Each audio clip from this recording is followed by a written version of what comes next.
Hi friends, welcome to Raga's kitchen. Friends, இன்னைக்கு வீடியோவில் சூப்பரான ஒரு ஈவினிங் ஸ்நாக்ஸ் தாங்க பார்க்க போகிறோம். திருநெல்வேலி நாகர்கோவில் சைடில் நல்லா ஸ்பெஷலான ஈவினிங் ஸ்நாக்ஸ் காராவடை எப்படி பண்ணலான்றது பார்க்கலாங்க. இது வந்து பார்த்தீங்கன்னா வெளியில் நல்லா கிறிஸ்பியாக மொறுமொறுப்பாக உள்ள நல்லா சாஃப்டாக பஞ்சு மாதிரி இருக்குங்க. செய்கிறது ரொம்ப சுலபம், நல்லா டேஸ்டியாகவும் இருக்கும். இது கூட நல்லா கெட்டியாக அரைச்ச தேங்காய் சட்னி வச்சு சாப்பிடும்போது ரொம்ப ரொம்ப டேஸ்ட்டாக இருக்கும். நீங்கள் கண்டிப்பாக ட்ரை பண்ணி பாருங்கள். இதே மாதிரி இந்த அளவுகளோட ட்ரை பண்ணி பாருங்கள். இன்றைக்கி நான் சொல்கிற அளவு வந்துட்டு இந்த சைஸில் இருக்க காராவடை ஒரு 20 வடை வர அளவுக்கு நான் வந்துட்டு இப்போ அளவுகள் சொல்கிறேன் உங்களுக்கு. காராவடை செய்கிறதுக்கு ஒரு பவுலில் 1/4 கப் அளவுக்கு கடலைப்பருப்பு, 1/4 கப் அளவுக்கு உருண்டை உளுந்தம்பருப்பு, 1/2 கப் அளவுக்கு இட்லி அரிசி, இது மூணையும் நல்லா 2-3 தடவை கழுவிட்டு தண்ணி ஊற்றி ஒரு 2 மணி நேரம் ஊற வச்சு எடுத்துக்கலாம். இப்போ பருப்பும் அரிசியும் நல்லா ஊறியிருக்குங்க. இப்போ இதை வந்து நம்ம அரைக்க போகிறோம். அதுக்கு ஒரு மிக்ஸி ஜார் எடுத்துக்கலாங்க. இதில் ஒரு 3 வரமிளகாய் சேர்த்துக்கலாம். உங்கள் காரத்துக்கு தகுந்த மாதிரி நீங்கள் சேர்த்துக்கோங்க. இது கூடவே ஒரு 1/2 டீஸ்பூன் அளவுக்கு சீரகம் போட்டுக்கலாம்.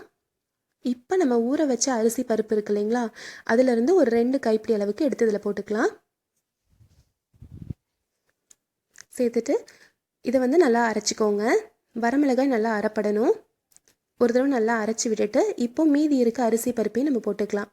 இது கூடவே தேவையான அளவுக்கு கல்லுப்பு, ஒரு 2-3 டேபிள் ஸ்பூன் அளவுக்கு தண்ணி ஊற்றி இதை வந்து அரைச்சி எடுத்துக்க போகிறோம். ரொம்ப நைஸாக அரைக்கணும்னு தேவையில்லைங்க.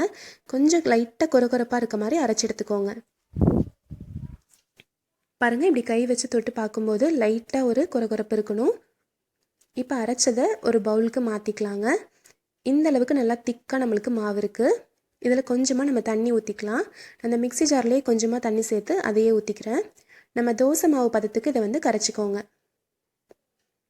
இந்த மாவு அரைச்ச உடனே நம்ம வந்துட்டு வடை ரெடி பண்ணிடலாங்க. அது வந்து புளிக்க வைக்கணுன்ற அவசியம் இல்லை. பாருங்கள், இந்த கன்சிஸ்டன்சியில் நம்மளுக்கு மாவு இருக்கணும். நம்ம தோசை மாவு பதத்துக்கு இருக்குது. இப்போ இதில் நல்லா பொடியாக நறுக்கின வெங்காயம், பெரிய வெங்காயம் 1 சேர்த்துடலாம். இது கூடவே கொஞ்சமாக பொடியாக நறுக்கின கருவேப்பிலை, கொத்தமல்லி சேர்த்துக்கலாங்க. ஒரு ஸ்பூன் அளவுக்கு இஞ்சி துருவல் சேர்த்துக்கலாம். நீங்கள் வந்துட்டு இஞ்சி அரைக்கும் போதே கூட நீங்கள் சேர்த்துக்கலாம். இது எல்லாத்தையும் நல்லா வந்து கலந்து விட்டுக்கலாம்.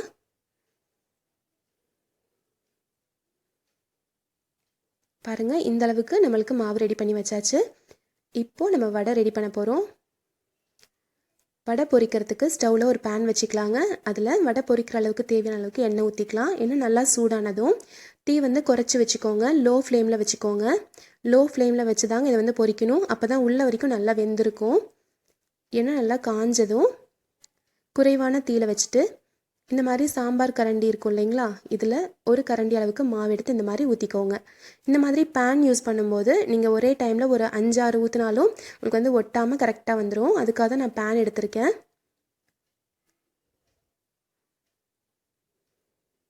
நீங்கள் கொஞ்சம் சின்ன சின்னதாக வேணும்னு நினச்சிங்கன்னா சட்னி கரண்டி சைஸ்க்கு நீங்கள் எடுத்துக்கலாம். நான் ஒரு 5ன்னு ஊற்றிக்கிறேன். இப்போது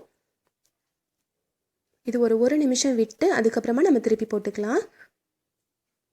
நான் இன்றைக்கி வந்துட்டு இந்த மாவு அரைக்கிறதுக்கு கடலைப்பருப்பு யூஸ் பண்ணியிருக்கேங்க. நீங்கள் அதுக்கு பதிலாக வடை பருப்பு, பட்டாணி பருப்புன்னு கிடைக்கும் இல்லைங்களா, அதை வந்து சேர்த்தாலும் ரொம்ப டேஸ்ட்டாக இருக்கும். இப்போ 1 நிமிஷம் விட்டு இதை அப்படியே லைட்டாக திருப்பி போட்டுக்கலாம். குறைவான தீலையே வச்சு இதை வந்து பொரிக்கணுங்க. அப்போ தான் உள்ள வரைக்கும் நல்லா வெந்திருக்கும். இல்லைனா வெளியில் நல்லா வந்துட்டு கிறிஸ்பாயிரும். உள்ளே வந்து நம்ம பார்க்கும்போது வேகாமல் மாவாகவே இருக்கும். அதனால கொஞ்சம் குறைவான தீலையே வச்சு 2 பக்கமே நல்ல ஒரு கோல்டன் ப்ரௌன் கலர் வந்ததும் நம்ம எடுத்துக்கலாம். இந்த கன்சிஸ்டன்சியில் மாவு வந்து நீங்கள் கரைச்சி விட்டுக்கோங்க. ரொம்ப திக்காக ஊற்றுனீங்கன்னா அவ்வளோ டேஸ்ட்டாக நல்லா பஞ்சு மாதிரி இருக்காது. இந்த தோசை மாவு பதத்துக்கு இருந்தால் கரெக்டாக இருக்கும். இப்போ பாருங்கள், எல்லா சைடும் நல்ல ஒரு கோல்டன் ப்ரௌன் கலர் வரட்டும். எல்லா சைடும் நல்லா வெந்து கோல்டன் ப்ரௌன் கலர் வந்துருச்சுங்க. இப்போ நம்ம எண்ணெயிலேருந்து இதை எடுத்துடலாம். நல்லா சூப்பரான டேஸ்டியான காராவடை ரெடி ஆயிடுச்சுங்க. இதே மாதிரி எல்லா மாவுலையுமே நம்ம பொரித்து ரெடி பண்ணிக்கலாம். பாருங்கள், சூப்பராக நல்லா மொறுமொறுப்பாக நல்லா சுட சுட காராவடை ரெடி ஆயிடுச்சு. இது கூட நல்லா கெட்டியாக அரைச்ச தேங்காய் சட்னி வச்சு சாப்பிட்டு பாருங்கள். ரொம்ப ரொம்ப டேஸ்ட்டாக இருக்கும். நல்லா வெளியில் நல்லா கிறிஸ்பியாக மொறுமொறுப்பாக இருக்குங்க.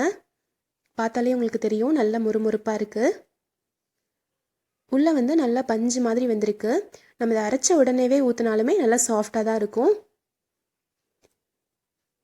இப்போ நான் கெட்டி சட்னியோடு சர்வ் பண்ணியிருக்கேங்க. நீங்களும் இதே மாதிரி கண்டிப்பாக ட்ரை பண்ணி பாருங்கள். உள்ளே பாருங்கள் நல்லா சாஃப்டாக பஞ்சு மாதிரி இருக்கும். இந்த ரெசிபி காராவடை உங்களுக்கு பிடிச்சிருந்துச்சுன்னா நம்ம சேனல் ராகாஸ் கிச்சனில் ஒரு லைக் கொடுங்க, ஃப்ரெண்ட்ஸ் கூட ஷேர் பண்ணிக்கோங்க, சப்ஸ்கிரைப் பண்ணி வச்சுக்கோங்க.